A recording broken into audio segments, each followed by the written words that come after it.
This is the Options Impact Video Education Series, Tier 2 Outright Option Positions, Cluster 2 Naked Option Positions. This presentation is Understanding the Short Put. Before we get started, I need to point out that options are not for everyone, and you should read characteristics and risks of standardized options before trading. You can get a copy of that document by calling 1-888-OPTIONS. So let's discuss the short put. The short put is a simple, straightforward option trade, but it's actually more versatile than it might appear when one first looks at it. Let's discuss. Some traders think of short puts as a very, very risky strategy. Some traders think of short puts as a very conservative strategy. Who's right? Well, the answer is they both are. It depends how you trade them. It depends what your intent is as you trade them. And it depends on one other factor: cash. When traders sell puts naked, which we'll discuss soon, it can be a very precarious position.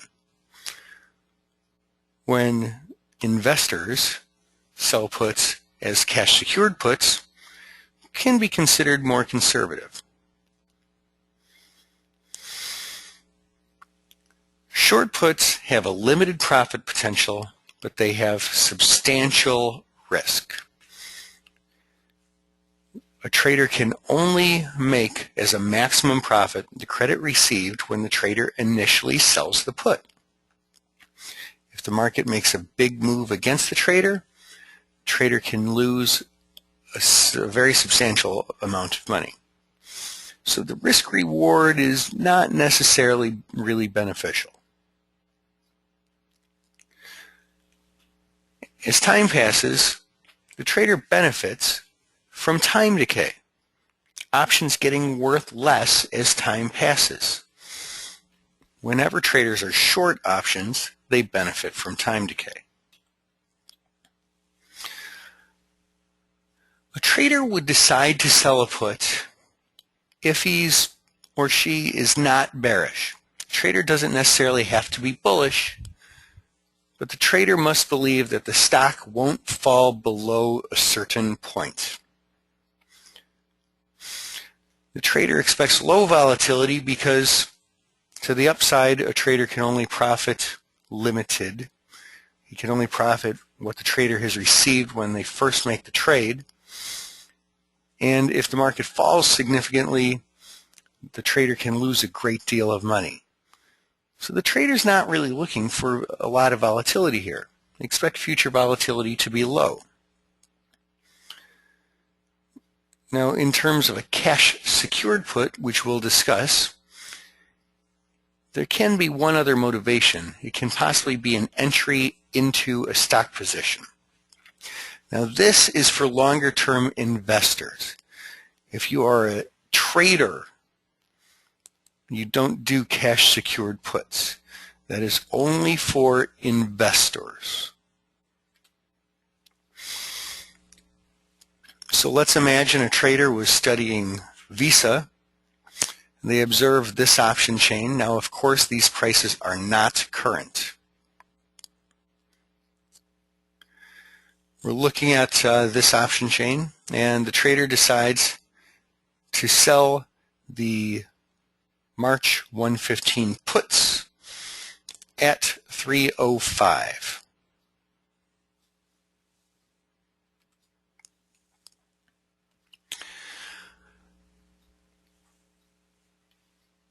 In this case,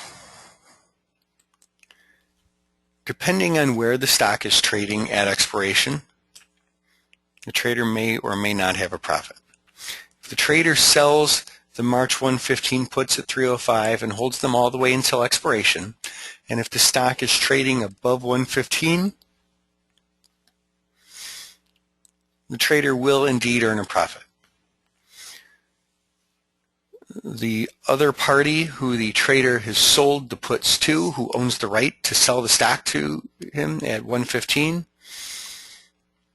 trader who's long the put would not exercise and sell stock at 115 if he can sell it in the market at a higher price. So therefore, a trader who has sold a put wins if the stock's above 115. The put would simply expire at expiration, and the trader would retain the $3.05 premium originally collected. It's the maximum profit potential. Now, no matter how high the stock rises, the trader can only make $3.05. Now, what if the stock falls and is trading below 115 at March expiration? Well, depending on how much the stock falls, the trader could have a loser and possibly a very substantial loser. Remember, if the trader is assigned, the trader has to buy stock at 115.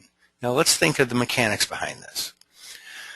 A trader has sold, if a trader sells a put, the trader has sold someone the right to sell stock to them at 115.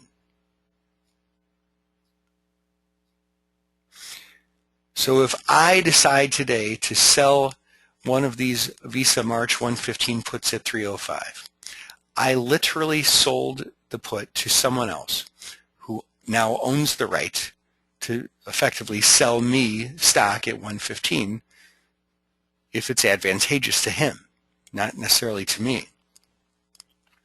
So if the stock falls below 115, that trader wants to sell stock at 115.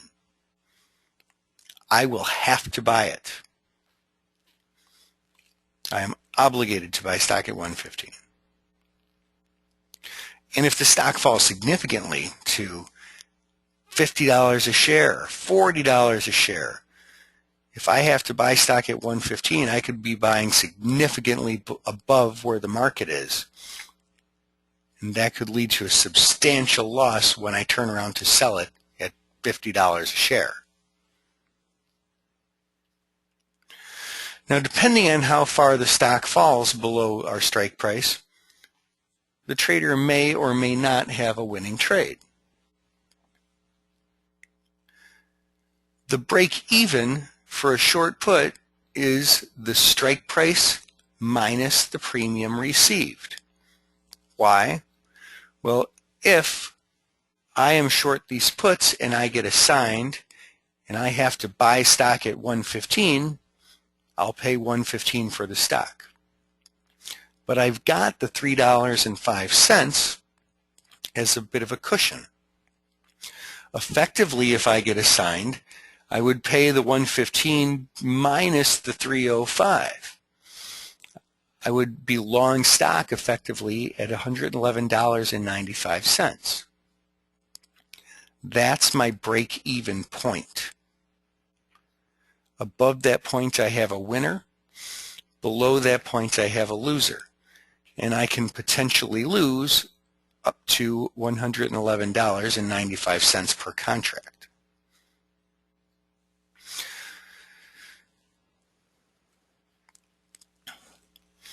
Now, there's two different ways to sell puts. One is a naked put, which is exactly what we were just looking at. The trader simply sells a put. If the underlying stock falls greatly, I can lose greatly. And in fact, I can possibly lose more than I have in my account.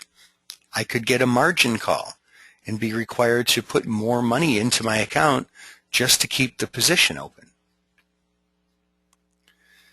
It's a high-risk trade. It's trader-oriented and risk-taking trader-oriented.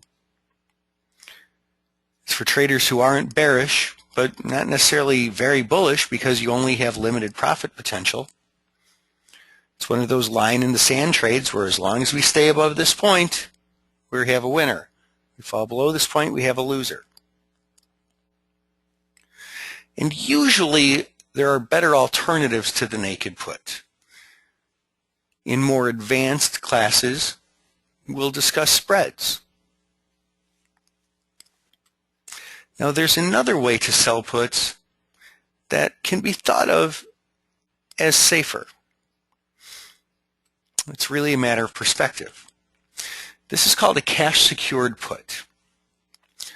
Effectively, an investor makes the same trade, sells the March 115 puts at 305, but holds cash in the account in the amount of $11,195. Now, why $1,000 or $11,195? Because if I get assigned on the puts, I'll have to buy stock at 115. Now, I received $305 when I sold that put. $3.05 is $305 of actual cash. So I don't necessarily need $11,500 to buy the stock. I need $11,500 minus the $305 that I already have. So I need to hold $11,195. Now, what's the difference? Intent. Investors, and again, not option traders, investors may decide that they want to buy Visa if it falls below, $111 a share, $112 a share. They may be value investors who want to buy at that level. Well, this is a potential entry into a stock investment. Now, if you only plan on holding the stock for a few days and you're an active trader, this does not make sense. You would not consider doing this. You'd only consider doing this perhaps in an IRA or some other investment account where you would consider holding the stock for probably a long time in the event that you're assigned. It's a value play. It's investor-oriented, but it's still kind of the same trade. It's not bearish because if the stock should fall to $50 a share, you're not very excited about buying stock at the break-even point, $111.95. It only makes sense if the stock falls just a little bit, falls just below the strike price. So it's still that same line in the sand trade, and it's still high risk because if the stock falls a lot, the trader or investor can lose a lot. The only real difference is, like I said, intent. It's a possible entry into a long stock investment. This has been a presentation of Market Taker Mentoring.